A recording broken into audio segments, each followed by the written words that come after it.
Welcome back to the Daily Drum on WHUR 96.3 HD2 and Sirius XM channel 141. I'm Harold Fisher. In Springfield, they're eating the dogs, the people that came in. They're eating the cats. They're eating the pets of the people that live there. And this is what's happening in our country, and it's a shame. As far as rallies are concerned, as far as the reason they go is they like what I say. They want to bring our country back. They want to make America great again. It's a very simple phrase, make America great again. She's destroying this country, and if she becomes president, this country doesn't have a chance of success. Not only success, we'll end up being Venezuela on steroids.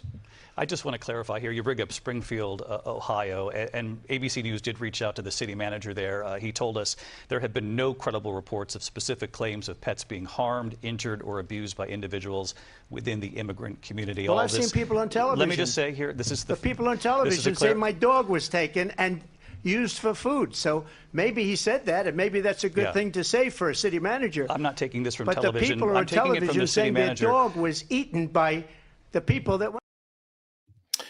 Well, there you have it. It's been more than a week since former President Donald Trump made the baseless false claim that Haitian migrants are stealing and eating pets in Springfield, Ohio. The immigrant community has faced a firestorm of criticism and threats, leading to events being canceled, schools and businesses closed, and of course, heightened security. How did we get here? Can we move beyond this xenophobic sentiment? Will these rumors have a long-range impact, leading to increased hostility across the country directed at immigrant families? Well, joining me to break it all down are Dr. Joanna LeBlanc. Dr. LeBlanc is a Haitian American who specializes in national security law and foreign policy. She is a former senior advisor to both Haiti's ambassador to the United States and the Ministry of Foreign Affairs. And Dr. Nkongo Ba Nkongo is a professor of Caribbean Studies at Howard University. Thank you both for joining this really important discussion. Welcome. Thank you for having me. Let me first go into the latest news out of Springfield. Ohio Governor Mike DeWine says he hasn't spoken to Senator J.D. Vance, the Republican vice presidential nominee, or former President Trump, after their claims about the Haitian migrants in Springfield. DeWine was in Springfield yesterday, and he denounced the dozens of threats that have been made against the city since those claims were made. And listen, the Springfield City School Superintendent, Dr. Robert Hill, has asked parents to send their kids back to class. He says attendance has been low over the last week since the daily bomb threats have been reported in the community. And Governor DeWine added that his goal is to get the city back to normal as quickly as possible. Dr. LeBlanc, let me ask you first your reaction not only to what we heard during the debate, but also just where Springfield is right now regarding the Haitian migrants. Well, first and foremost, I think the comments made by Senator J.D. Vance and amplified by former President Donald Trump during the debate meant to dehumanize the Haitian community. Those comments were repulsive, distasteful, and quite frankly, dangerous. As you noted during the introduction, schools had to shut down because of death threats and bomb threats, rather. Security had to be heightened as a result. And I know some folks are blaming the media for taking this story and running with it, but the reality is that when you have a sitting senator who makes a comment of this nature, you'll assume that it is indeed true, because a senator is supposed to be one with integrity and character. But since the allegations have been made, we've learned that during a recent interview with Senator Vance, he indicated that perhaps he alluded those comments because he wanted to bring attention to illegal immigration in this country.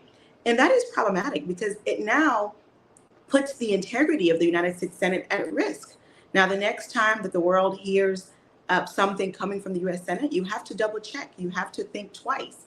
Because unfortunately, you have people like J.D. Vance in the Senate who just lack integrity. But what I think is important to note is that there are roughly 2 million Haitians living in this country. Either they were born in Haiti or have at least one parent that was born in Haiti. And Haitians have historically contributed to the fabric of this economy, including the Haitians who are living in Springfield, Ohio. Now, how did they get there?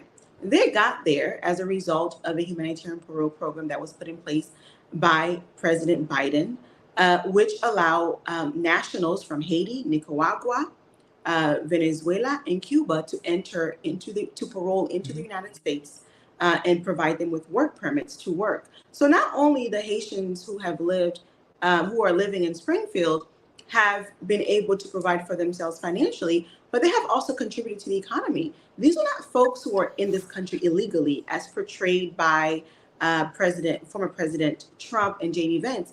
These are Haitian nationals who have legal status in this country, who are working and they are paying taxes. If I can, Dr. LeBlanc, let me also make sure I get Dr. Boncongo's reaction to those statements and where we are with Springfield as well. Well, I agree with just about everything that the professor says.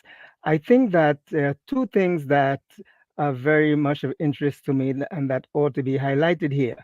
One is you yourself used the term xenophobia, and Trump used the term making America white again, making America great again. And I think that one has to ask oneself, what does it mean to quote unquote make America great again? And I might have had a Freudian slip, but I think that means making America as white as it can be again. Because the problem here for Mr. Trump and others is not just foreigners, it's not migrants. It is a particular type of migrants. It's migrants of color. And that's where I think we can understand what you indicated earlier, the xenophobia. Because I think you see xenophobia manifesting itself on two levels here, both the fear and the hatred. The fear being the fear of all these migrants of color becoming a major part of the fabric of an America that some people don't want to see, because their interest is in maintaining an America that is as white as possible, or at least one in which Euro-Caucasians can maintain a monopoly on the economic advantages in society. And that is sort of the fear. The hatred is that these migrants are quote unquote in time will somehow overwhelm what is now a majority, but soon will not be a majority. So you do have a twin concern of, on the one hand, how do you preserve, in Trump's view, for instance, how do you preserve, in almost Hitlerian terms, the ethnic purity of the land, both in terms of the race and in terms of the culture? Yes, we have here, and the way to do that, it's a demonization you begin to see, a demonization and criminalization of groups. So today it's Haitians, and the focus is Haitians in Springfield, Ohio. But make no mistake, it's going to be much broader than that. We've seen manifestations in other cities and other places.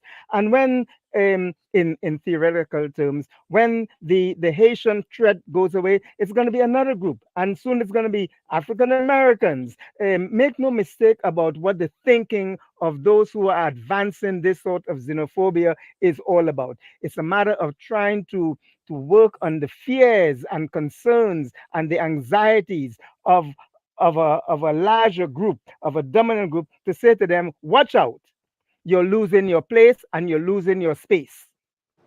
Let me play for you a comment made by Vice President Kamala Harris earlier this week when she was being interviewed by members of the National Association of Black Journalists. It's a crying shame. I mean, my heart breaks for this community. You know, there were children, elementary school children, who it was school photo day. You remember what that's like? Going to school on picture day? Who were dressed up in their best, got all ready, knew what they were going to wear the night before, and had to be evacuated. Children. A whole community put in fear. What is happening in terms of, look, you say you care about law enforcement resources being put into this because of these serious threats that are being issued against a community that is living a productive, good life before this happened. And spewing lies that are grounded in tropes that are age old. And look, I said it not very far from here the other day at the debate. This is not new. This is not new in terms of these tropes. This is not new in terms of where it's coming from. Dr. LeBlanc, your thoughts about what Vice President Kamala Harris said, and do you believe that she said enough? First, when she said this is not new, she's absolutely correct. It is not the first time that the Haitian community has been under attack. And first, in fact, in the 90s, there were controversy around Haitians bringing AIDS into this country, and there was massive protest in New York, where the Haitian community stood up and said, enough is enough. And what's interesting is that not only this kind of rhetoric was put out there, but it also led to public policy where Haitians could not give blood. So this is why this is dangerous, right? It is dangerous because this type of narrative and rhetoric usually and oftentimes lead to public policy that have an impact on the lives of millions of people in this country.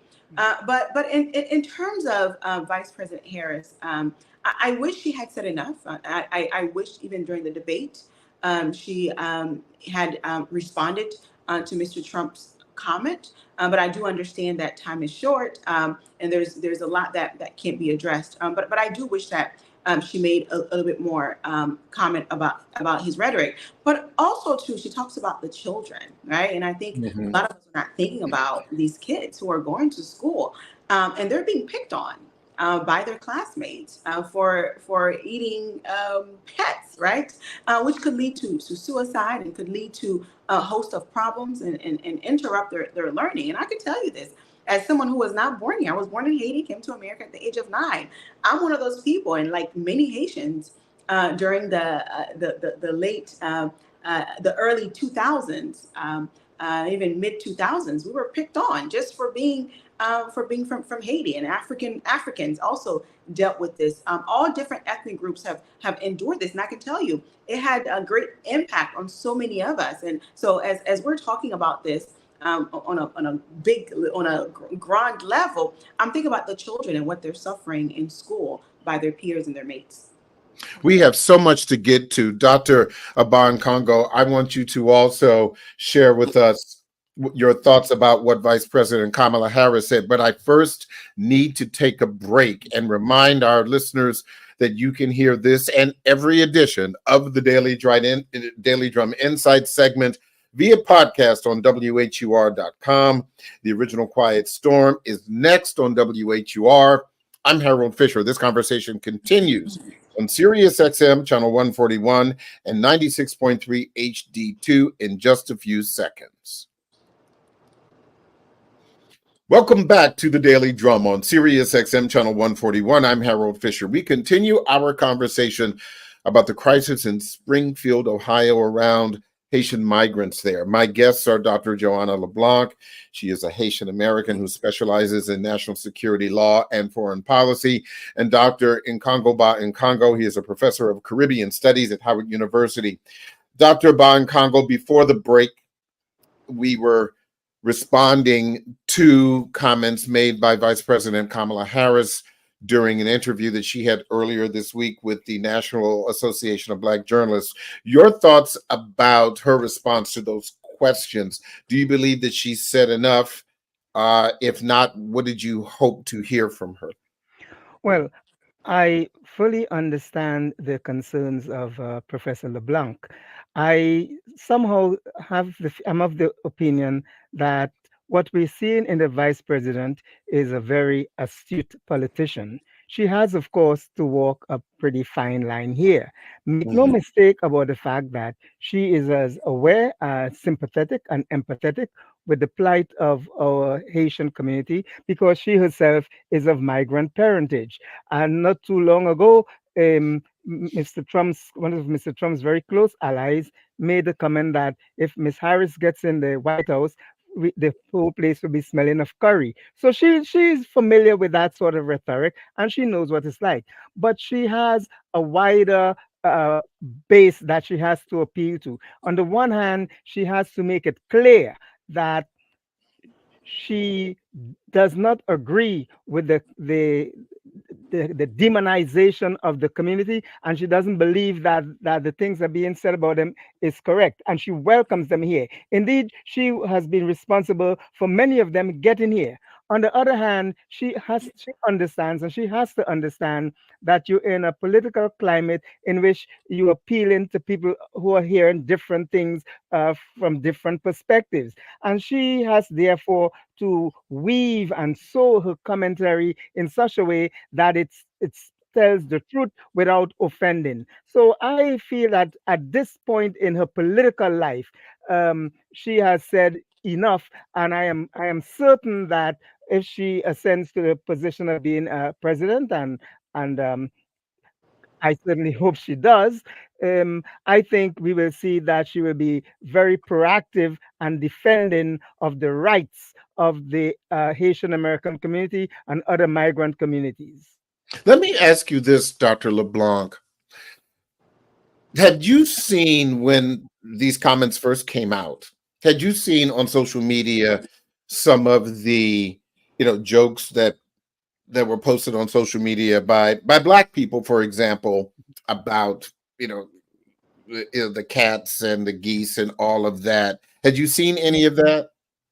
Yes, I saw some of those So ridiculous here's memes. so here's my question to you about that, because when I saw them, um, some of them I cannot describe on this program because this is a show of intellectual discourse, but it's also a family show.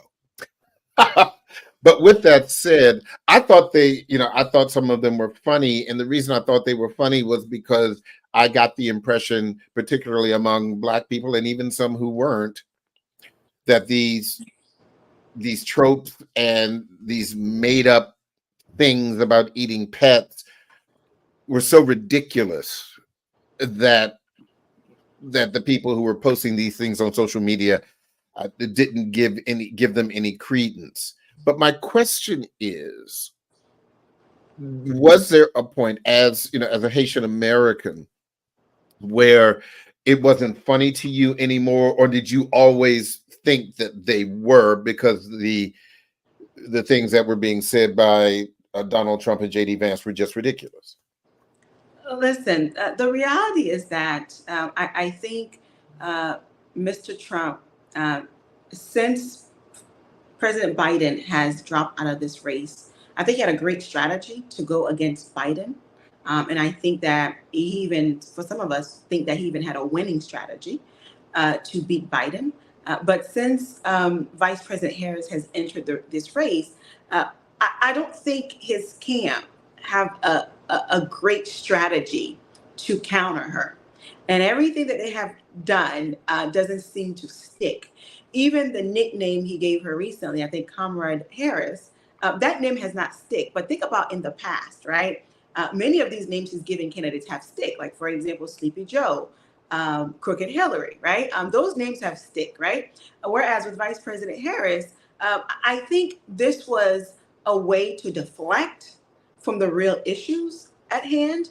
It was a way to kind of divide the community in order to garner support and garner vote. But make no mistake that his base, they believe this stuff to be true. But many Americans in this country took it as a joke, and they did post memes on social media, which were funny, right? We have to have a sense of humor in all of this.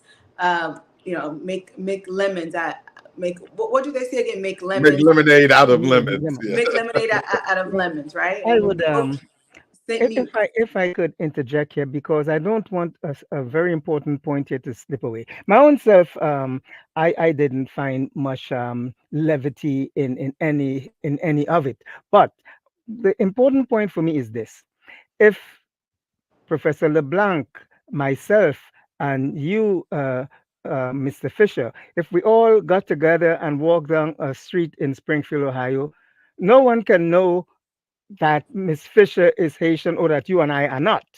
They would That's all true. see us all the same way. In fact, we may all, and this is a problem that the African American community in Springfield, that has been there for some time, is actually facing now. People thinking that they might be Haitian and targeting their venom towards them. It has a good side and a bad side. The good side is that it reminds us that others can disguise themselves, but we are one and one group, and therefore we have to act as a group. And so what affects Haitian Americans affects other West Indian Americans and African Americans, because we are all a part of one community. The other thing is, and Mr. Trump raised this as well, the strategy of divide and conquer continues. He makes it clear to certain audiences, and including, I think, the Black journalists, that these migrants from Haiti coming here and taking jobs primarily of African Americans. This is designed to divide and conquer. This is designed to say to African Americans, listen, you're not like them, and they're taking your jobs. And then he can get support in that erroneous discourse from people like Tim Scott or Byron Donalds in Florida. You see, and this is something we have to be concerned about. We have to always be clear that when we're speaking of the Black community, we have to speak of it as one, with one voice, and to know that no one distinguishes Professor LeBlanc from myself, saying she's Haitian and I'm not. We're all part of one community, and the threat we pose as a group is the same to the rest of this society. But let's talk about the misinformation. And I said this earlier, even though it's been a really, really long time. I've been to Springfield. Mm-hmm. Okay, it is a small Midwestern city, and in Ohio. Now I've not been in since the late or mid 1990s, but from all indications, it has not changed much. It has grown some even before the migrants arrived. But to your point, Dr. Ba in Congo, all of the reporting that we have seen has said that since the Haitian migrants have been there, is that they have been taking the jobs that nobody else wanted. And to use an analogy, Dr. LeBlanc, it's like a bad relationship. It's like, yeah, they've taken the jobs that nobody wants. It's like, I don't want you, but I don't want anybody else to have you. And that, Dr. LeBlanc, that seems to be, where it is. And to be quite honest, before this, it has been said, if it were not for this baseless rumor, people outside of Ohio would never have heard about the issues with Haitian migrants or anything. I like to respond to two things. Mm-hmm. One, Dr. Congo's comment about not finding any of it funny or whatnot. While I do agree with him, but one thing about the Black people, we are resilient. We are a resilient bunch. We are unbreakable. And I can tell you about Haitians, we are unbreakable. This is the first Black independent country in the world, which gained its independence in 1804 through a bloody revolution with France. And what I think a lot of people need to understand is that The Haitian Revolution was not just about Haitians, wanting to, get away from the oppression and suppression of France. It was also about the liberation of Black folks from all over the world. So in 1805, a year after the country gained its independence, the country amended its constitution to make it such that anyone who is Black who were to step foot on Haiti soil will be considered free.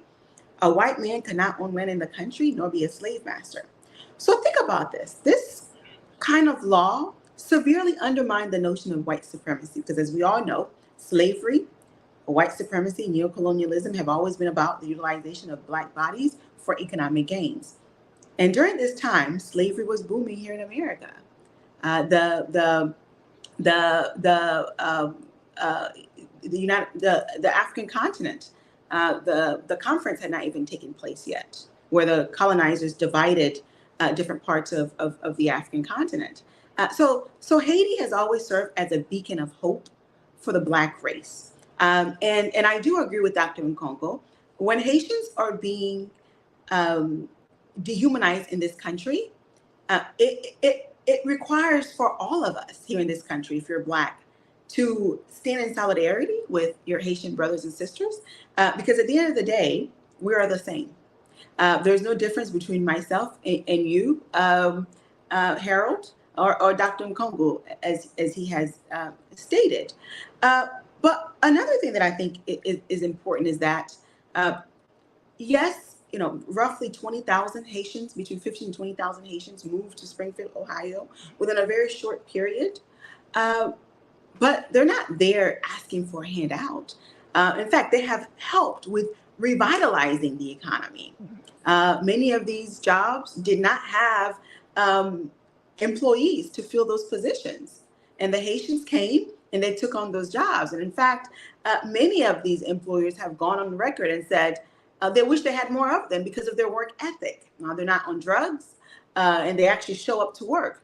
And what you're seeing in Springfield, Ohio, unfortunately, in terms of the influx of migrants, is not just unique to Springfield.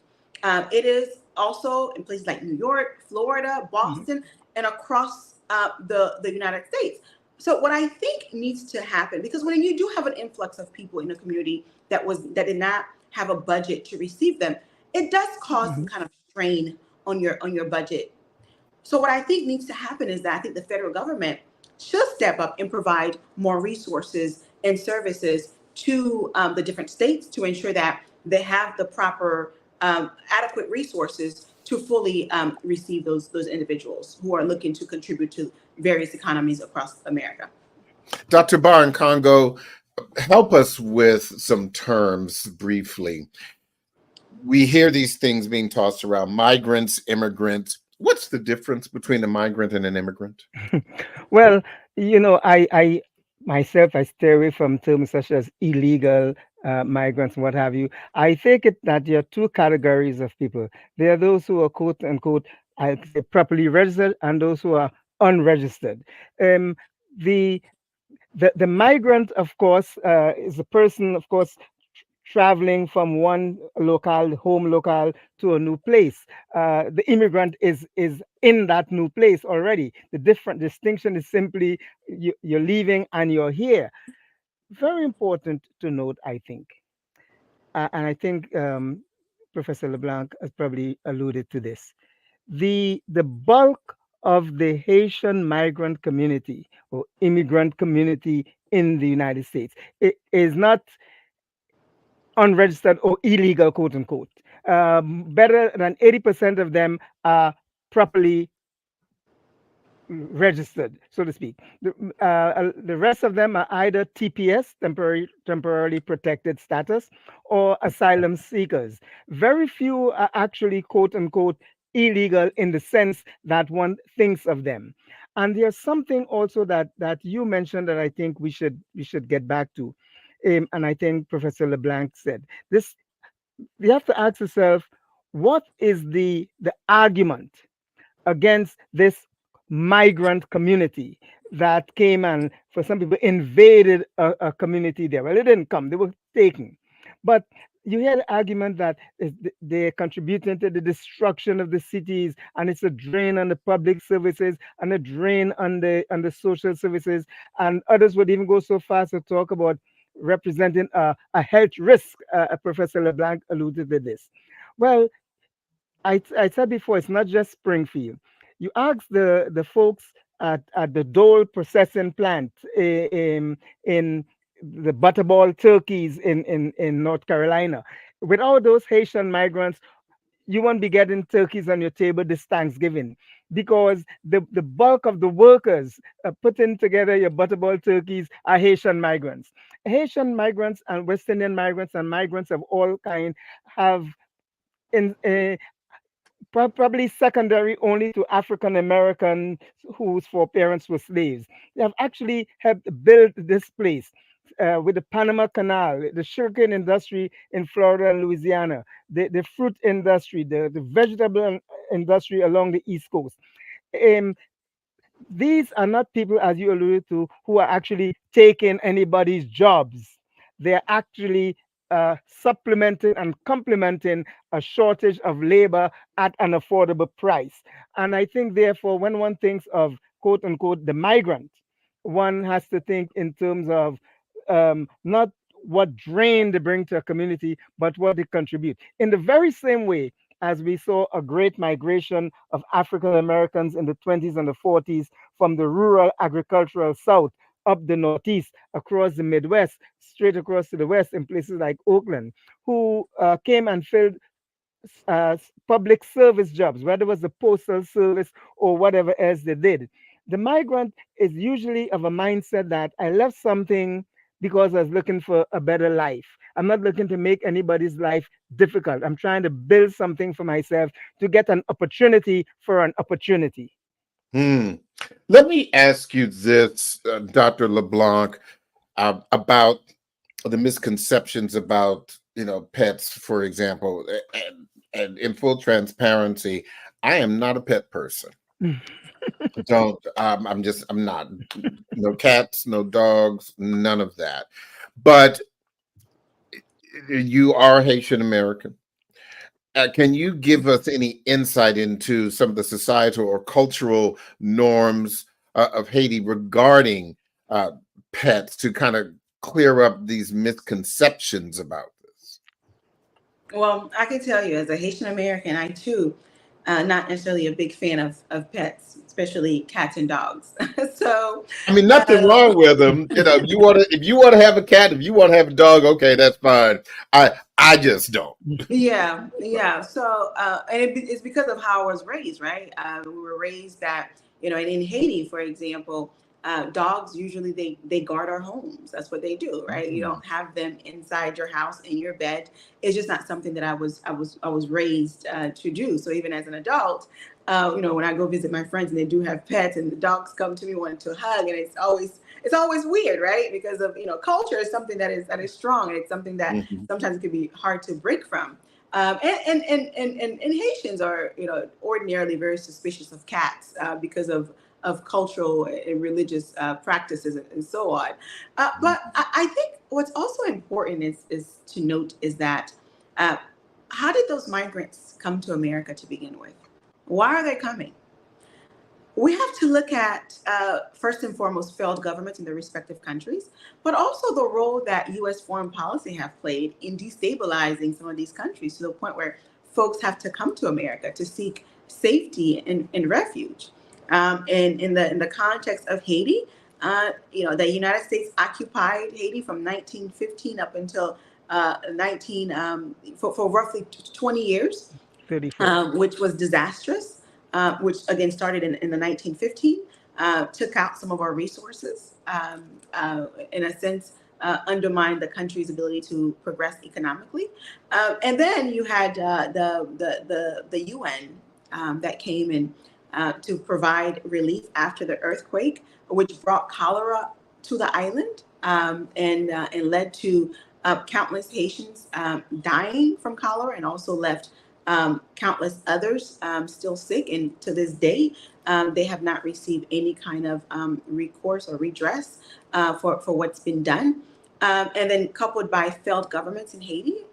And you had under the Clinton administration completely destabilized the rice industry in Haiti to provide preference to farmers in Arkansas, completely decimated that industry in the country, which was the backbone of so many families, which fed a lot of families in the country, provided jobs for a lot of farmers across the country. So again, I think that it is very important for us to understand these folks, if they had the chance and the choice, I can assure you they would much prefer to be in their home country. But we have to look at the role that some of our foreign policies here in this country have played in further destabilizing their countries. And I do hope that if Vice President Harris is elected, that we as a country adopt foreign policies that are mutually beneficial. And I understand foreign policy is rooted in national interest, but I think that you can protect national interests of your state, but at the same time, also support countries, especially those in the global south, to grow economically and not undermine their local economies through your policies.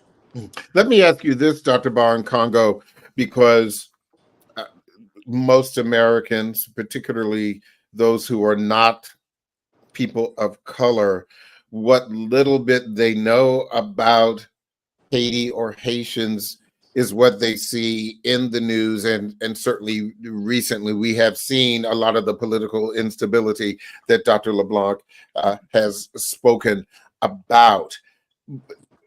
Is there a way for your average American, whether they are in Springfield or Prince George's County, who encounters a Haitian, to separate what they see happening in Haiti right now from the person that they meet?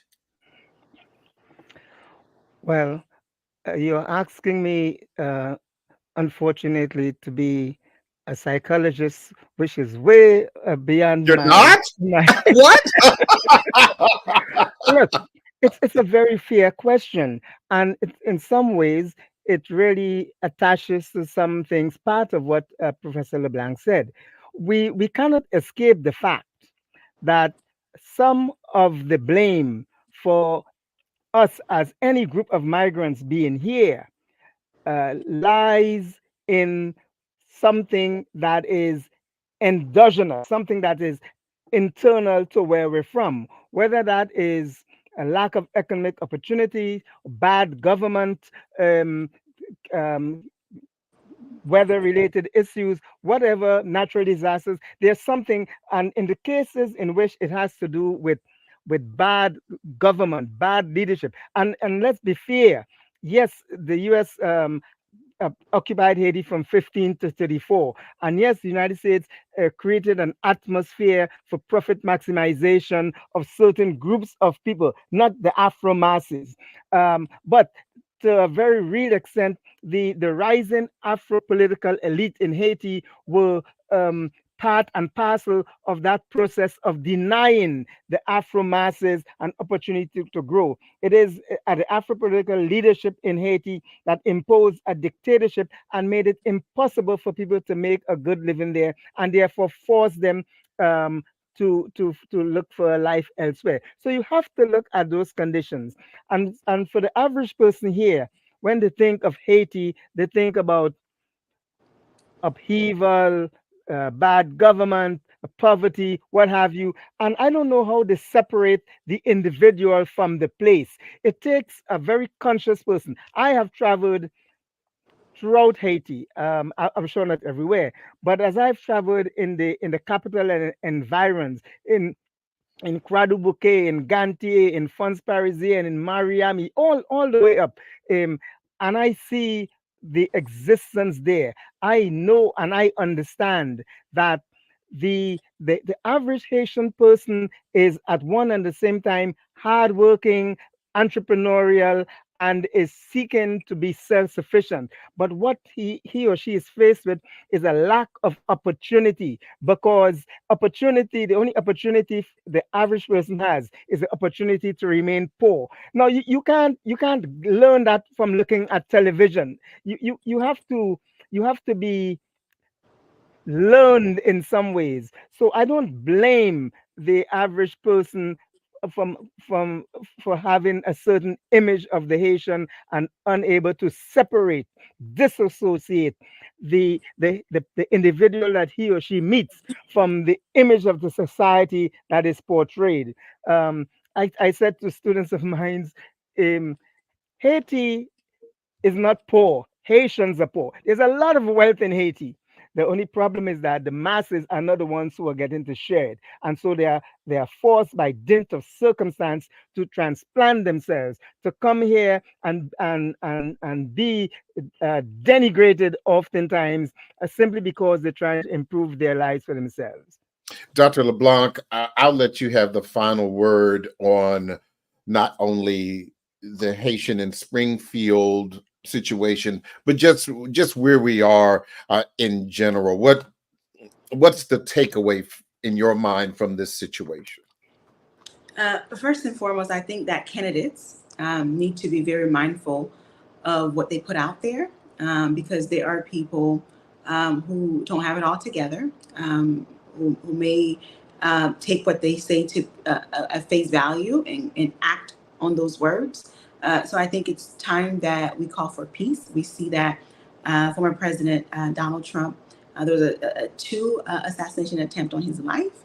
If former President Donald Trump is not safe, certainly the people of Springfield, Ohio, with all this rhetoric that's out there, are not safe. But what I think is also important to note is that Haitian immigrants and Haitians in this country are no different from any other group. At the end of the day, we want to contribute to America's economy.